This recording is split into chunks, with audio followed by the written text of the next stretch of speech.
Assalamualaikum warahmatullahi wabarakatuh. Perkenalkan, nama saya Bunga Khairunisa dengan NIM 12022230016 dan teman saya. Nama saya Nisa Fatina dengan NIM 120222300. Di sini kami akan mempresentasikan tugas besar dengan mata kuliah Etika Profesi Regulasi Informasi dan Properti Intelektual dengan judul tugas besar adalah Analisis Efektivitas Pencegahan Hukum dalam Pencemaran Nama Baik. Yang pertama adalah latar belakang. Pesatnya perkembangan teknologi informasi di Indonesia telah menciptakan ruang interaksi baru tanpa batas yang disebut dengan dunia digital. Di satu sisi, keterbukaan informasi digital telah mendukung demokrasi, namun di sisi lain, seiring disalahgunakan untuk tindakan negatif seperti pencemaran nama baik dan penghinaan di media sosial yang melanggar pasal 27 ayat 3 Undang-Undang ITE. Meskipun kebebasan berekspresi dilindungi sebagai hak asasi dalam Undang-Undang Nomor 39 Tahun 1999, batasan tetap diberlakukan oleh negara untuk mencegah penyalahgunaan yang merugikan pihak lain. Kasus pencemaran nama baik di dunia maya marak terjadi dan merupakan tantangan serius yang memerlukan upaya penegakan hukum yang lebih efektif berdasarkan KUHP dan Undang-Undang ITE. Seiring peningkatan literasi digital agar masyarakat bijak dalam menggunakan kebebasan berekspresi di dunia digital. Kemudian, ada rumusan masalah. Yang pertama, bagaimana regulasi hukum pencemaran nama baik di Indonesia, khususnya yang diatur dalam Undang-Undang ITE. Yang kedua, bagaimana penegakan hukum terhadap pelaku pencemaran nama baik berdasarkan Undang-Undang ITE di Indonesia. Yang ketiga, apa saja dampak dari tindakan pencemaran nama baik secara individu maupun sosial. Yang keempat, bagaimana contoh kasus pencemaran nama baik yang terjadi di Indonesia dan negara lain. Selanjutnya ada tujuan penelitian. Yang pertama adalah untuk menganalisis regulasi hukum pencemaran nama baik di Indonesia yang diatur dalam Undang-Undang ITE. Yang kedua, untuk mengetahui penegakan hukum terhadap pelaku pencemaran nama baik berdasarkan Undang-Undang ITE di Indonesia. Yang ketiga, untuk mengetahui dampak dari tindak pidana pencemaran nama baik secara individu maupun sosial. Yang keempat, untuk menganalisis contoh kasus pencemaran nama baik yang terjadi di Indonesia maupun di negara lain. Selanjutnya ada metode penelitian. Penelitian ini menggunakan metode penelitian nudiris normatif atau disebut juga dengan penelitian hukum doktrinal. Metode penelitian nudiris normatif adalah suatu proses untuk menemukan aturan hukum, prinsip-prinsip hukum, serta doktrin-doktrin hukum guna menjawab isu penelitian yang dihadapi. Penelitian ini menerapkan pendekatan perundang-undangan yang berwujud aturan undang-undang sebagai acuan dasar. Dalam hal ini, Undang-Undang Informasi dan Transaksi Elektronik atau disebut juga dengan Undang-Undang ITE digunakan sebagai landasan utama. Selain itu, penelitian ini juga menerapkan pendekatan konseptual berdasarkan perspektif dan masukan dari literatur hukum yang ada. Pendekatan lainnya adalah pendekatan kasus melalui telaah pada contoh kasus yang terjadi untuk mendukung pembahasan. Fokus penelitian nudiris normatif adalah mempelajari bahan-bahan hukum primer dan sekunder.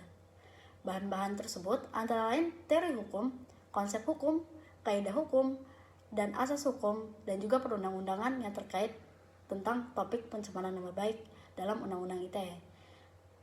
Metode ini bertujuan untuk menghasilkan argumentasi, konsep baru, maupun solusi untuk permasalahan hukum yang sedang diteliti. Selanjutnya ada definisi. Yang pertama, ada definisi dari pencemaran nama baik. Pencemaran nama baik adalah tindakan menyebarkan informasi secara tidak benar, merendahkan atau mencemarkan reputasi seseorang atau organisasi secara online. Dengan landasan hukumnya yaitu pasal 27 ayat 3, pasal 28, dan pasal 29 Undang-Undang ITE nomor 11 tahun 2008 secara khusus mengatur pencemaran nama baik dalam konteks digital atau internet. Tujuan pembentukan KUHP untuk memberikan panduan hukum yang jelas bagi penegak hukum untuk menangani kasus pencemaran nama baik secara daring. Sebelumnya, KUHP dinilai tidak memadai atau menjangkau karakteristik kejahatan dunia maya. Unsur-unsur yang harus dipenuhi untuk kasus pencemaran nama baik, yang pertama, pelakunya adalah subjek hukum perseorangan atau korporasi. Yang kedua, dengan sengaja dan tanpa hak mendistribusikan informasi elektronik yang memuat pencemaran nama baik. Yang ketiga, informasi tersebut dapat diakses secara daring oleh publik. Yang keempat atau yang terakhir adalah informasi bermuatan penghinaan atau pencemaran nama baik pihak lain. Untuk sanksinya, penjara paling lama 6 tahun atau didenda maksimal 1 miliar rupiah menurut Pasal 45A Undang-Undang ITE. Selanjutnya yaitu terdapat undang-undang yang membahas tentang pencemaran nama baik. Yang pertama yaitu pasal 310 KUHP pidana, yang kedua yaitu pasal 311 KUHP, yang ketiga yaitu pasal 315 KUHP. Selanjutnya yaitu pasal 436 UU 1/2023. Pasal kelima yaitu pasal 27 ayat 3 UU ITE. Selanjutnya yaitu pasal 45 UU ITE. Selanjutnya yang ketujuh ada pasal 36 UU ITE, dan yang kedelapan ada pasal 51 ayat 2 UU ITE. Selanjutnya yaitu adalah dampak dari pencemaran nama baik. Yang pertama yaitu membekukan kebebasan berekspresi. Dalam konteks pencemaran nama baik, hal ini dapat terjadi ketika ekspresi seseorang melampaui batas hukum dan etika, misalnya dengan secara sadar menyebarkan informasi palsu atau menyinggung secara pribadi. Selanjutnya yaitu menghambat kinerja seseorang. Dalam konteks ini, pencemaran nama baik dapat mempengaruhi citra dan reputasi seseorang. Hal ini juga akan berdampak negatif pada psikologisnya dan akan menimbulkan stres ke depannya. Selanjutnya yaitu merusak popularitas atau karir. Pencemaran nama baik dapat menyebabkan citra seseorang tercemar di mata masyarakat, yang pada gilirannya dapat berdampak negatif pada popularitas dan karir mereka. Selanjutnya yaitu tentang perihal pencitraan seseorang atau institusi. Hal ini dapat terkait dengan kasus pencemaran nama baik, dikarenakan pada kasus pencemaran nama baik, hal ini dilakukan dengan tujuan untuk merusak citra atau reputasi seseorang atau institusi tertentu. Selanjutnya adalah contoh kasus pencemaran nama baik di Indonesia. Ada kasus Jering, seorang drummer dari band Superman is Dead. Jering menghadapi kasus hukum yang dimulai pada Maret 2020. Saat itu, Jering mengunggah status kontroversial di Instagram yang mempertanyakan jumlah korban meninggal akibat COVID-19 di Indonesia. Pernyataan di media sosial dianggap menyudutkan Ikatan Dokter Indonesia dengan menyebutkan Ikatan Dokter Indonesia sebagai kacung WHO, yang berujung pada pelaporan ke polisi. Pada 13 Juni 2020, Jering kembali mengunggah postingan yang mempertanyakan kebijakan rumah sakit mewajibkan tes COVID-19 bagi ibu hamil, menuduh WHO dan Ikatan Dokter Indonesia yang bersifat sewenang-wenangnya. Dia juga meragukan validitas tes COVID-19 dan menyebutkannya dapat memicukan stres bahkan kematian bagi ibu hamil.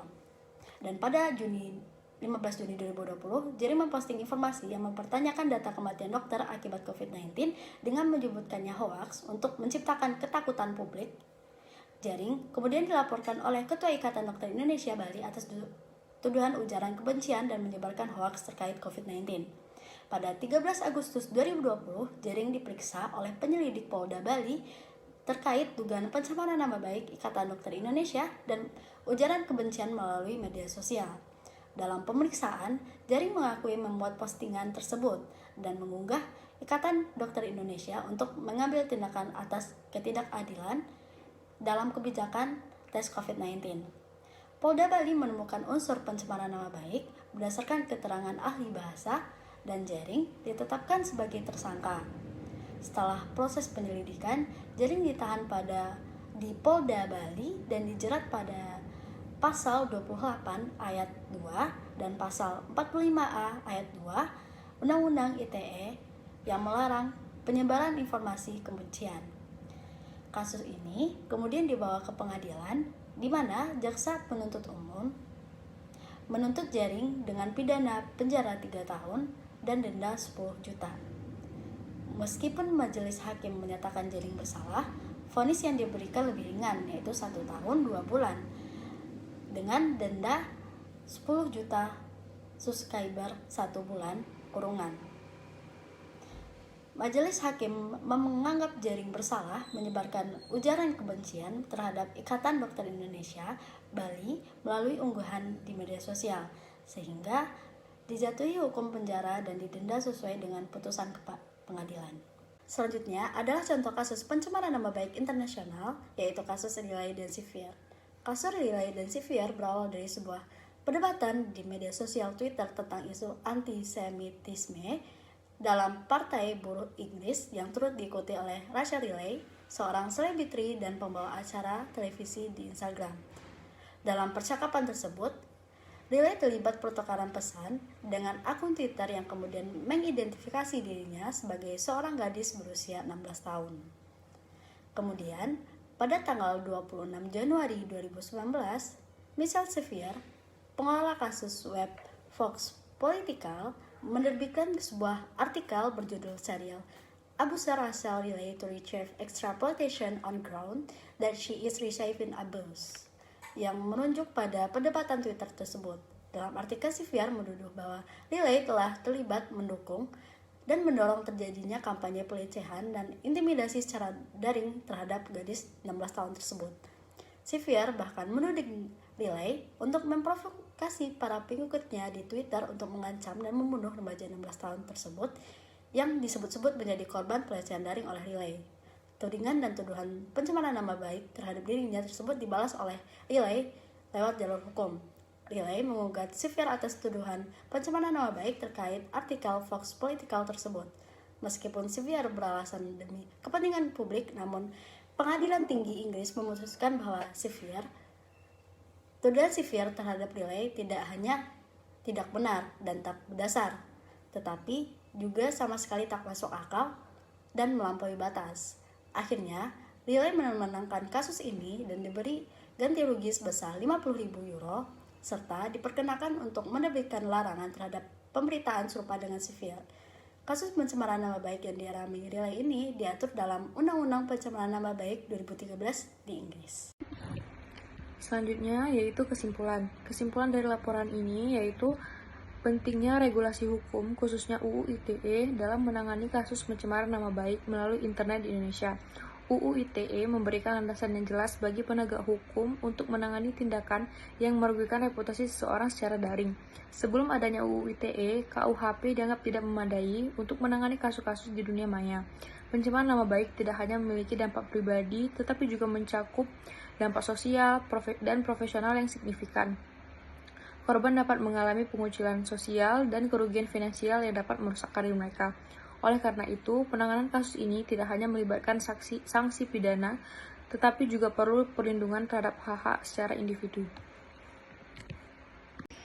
Saran untuk penelitian ke depannya, kami akan menyelidiki lebih lanjut implementasi UU ITE dalam penanganan kasus pencemaran nama baik, termasuk efektivitasnya dan tantangan yang dihadapi oleh aparat penegak hukum. Selain itu, penelitian dapat memperluas cangkupannya ke aspek teknologi yang dapat digunakan untuk mencegah atau mengurangi kasus pencemaran nama baik.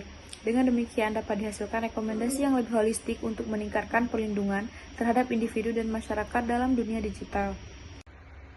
Sekian presentasi dari kelompok kami. Saya Nisa Fatina dan teman saya Bunga Khairunisa. Maaf apabila ada salah kata. Wassalamualaikum warahmatullahi wabarakatuh.